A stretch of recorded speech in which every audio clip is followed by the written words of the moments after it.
ป้าเป็นน้ำเบิดเลยท่านผู้ชมพุ่นเด้อมาจบเจือไปพี่น้องไม้เพิ่นกระเมียนมัดจบจัวเพื่อสิได้มาเฮ็ดตัวไม้โอ้หลายเติบได้ไปพี่น้องไม้เนี่ยเฮ็ดครัวใหญ่นี่ก็ถือว่าได้อยู่ไปพี่น้องนะสังกะสีเพิ่นก็เหลือหลายอยู่โอ้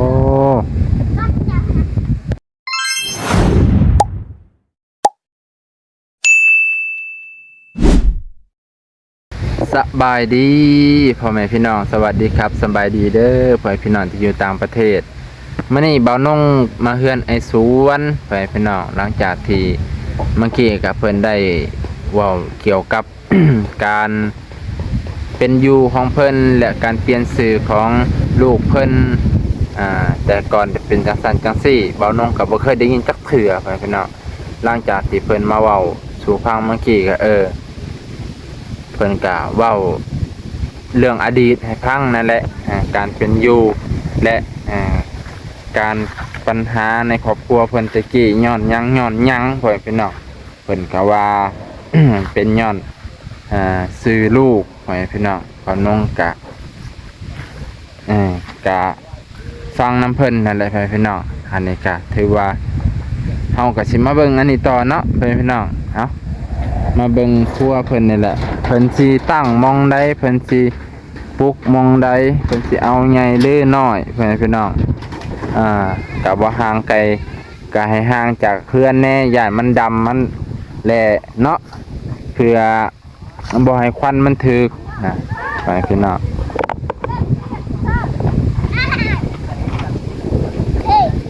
โอ้เพื่อนครัวเก่าเพิ่นก็ได้มากออกมาแล้วพี่น้องนี่เฮือนครัวเก่าเพิ่นได้มากโอ้หมั่งเมื่อวานนี่ตามเห็นเพิ่นมั่งก็บ่ฮู้ว่าเพิ่นสิปลุกมองใดแต่เสานี่ก็ครบแล้วพี่น้อง อันนี้ก็3 4ละ4เสาพอดีงามเรียบร้อยแล้วเสาใหญ่เสาน้อยมีอีกเสาตัวนั้นเสาตัวนึงให้พี่น้อง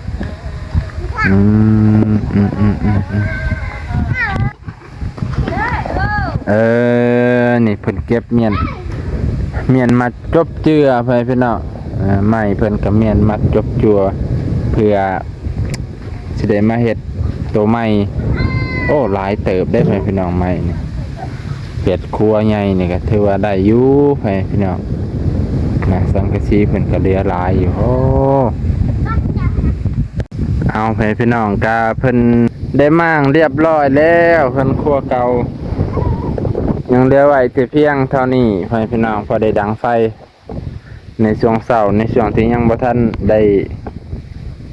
ตั้งครัวใหม่เนาะ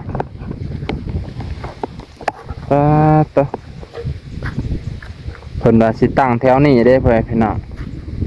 เพิ่นว่าจะตั้งแถวนี้ช่วงนี้แหละช่วงกระสอบเลี้ยงให้พี่น้องน่าจะหันหน้ามาฝั่งนี้แล้วก็เพิ่นสิเฮ็ดสูงอยู่เพราะว่าเพื่อกันม้าขึ้นได้เนาะประมาณ3 ขั้นบันไดเพิ่นว่า โอ้เพราะว่าลมมันมาจากฝั่งพุ่นลมมาจากทางเหนือพี่น้องปกติเพิ่นก็ดังไฟอยู่นี่พี่น้องในช่วงนี้ดังไฟอยู่นี่อยู่มาให้แต่กระโปรงเพิ่นก็เอาไว้ตรงนี้โอ้อากาศมันหนาวเนาะเอาเถอะเพื่อนเพิ่นเป็นน้ำให้พี่น้องน้ำมันน้ำมันยังวะน้ำเหือเนาะน้ำเหือมันป้าเป็นน้ำเบิดเลยท่านผู้ชมพุ่นเด้อจนเพิ่นเอาสาดไปตากเป็นน้ำหมดเลย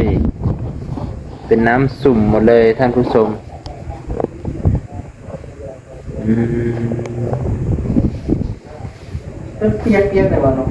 เปียกไปเลยเนาะ ไม่ได้ใช่เขาก็เงินเนี่ย น้ำปูนเด้มันเหือมันเด้ เงินเนาะเงิน แมน บ่แม่นว่าลูกเหนียวได้เลย บ่แมนพ่อแม่พี่น้อง โทษทีไป ต้องปล่อยให้มันแห้ง จะปล่อยให้มันแห้งลมเปล่า ให้ลมเป่าอันนี้แหละเพิ่นว่าเหือปูนไปพี่น้องคือกับคนที่เขาเจ้าเฮ็ดเสานั่นแหละเฮ็ดแล้วเขาเจ้าสิเอายางโอบไว้ให้เหือมันออก มันแห้งแน่น คือว่าบ่เห็นไกลๆจ้าว่าเนาะ บ่า ทำมากินก็จะ อ๋อ เทียกันกัน ทำพุ่นกับเปียกเบิดบ่า คือการให้แมวกินกูตัวนั้น เปลี่ยนกันกู้เนาะมื้ออื่นกู้ตัวนั้นมันนี่กู้ตัวนี้ฉันสิบ่มีหม้องนั่ง กูจังหน่อยนี่ เอา จับแบบนั้นเขาจับบ่ได้จับแบบจับชิ้นเขาจับบ่ได้ โอ้ มันคือเขาดึงคอจนเขาบอกเมียเขา คันจับชินจับอันนี้บ่ได้เลยโอ้ คันสกปรกได้อยู่บ่ได้มันคือเขาดึงไว้ ใช่เจ็บมันจับเจ็บในนี้ คือมันสิเป็น มันบ่ให้จับ โอ้มันบ่ให้จับของต่ำเนาะ แต่บ่ได้มีชิ้นเนาะ แต่อันอื่นนำแบบว่า ตัวได้สกปรกแล้วคือไอ้ส่วนเพิ่นมีกลิ่นเหม็นๆเนี่ยว่าเพิ่นอันนั้น ในข้อ อัน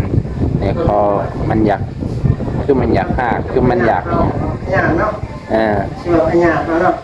มันมากินกันนั้นนะ แมนก็เปียกคักอะไรเพิ่นพี่น้อง ให้ลมเป่าก่อน ให้ลมเป่าคักต่อบัดสุดท้ายครับได้เป็นน้ำบัดเลย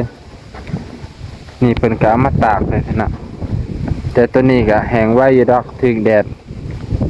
ดดแห้งคักแห้งไว้ร้อนมานี่อากาศร้อนตัวนี้คักแห้งแล้วได้เพื่อนพี่น้องตัวนี้แห้งมาแล้ว นี่แหละบองเพิ่นสิจะตั้งครัว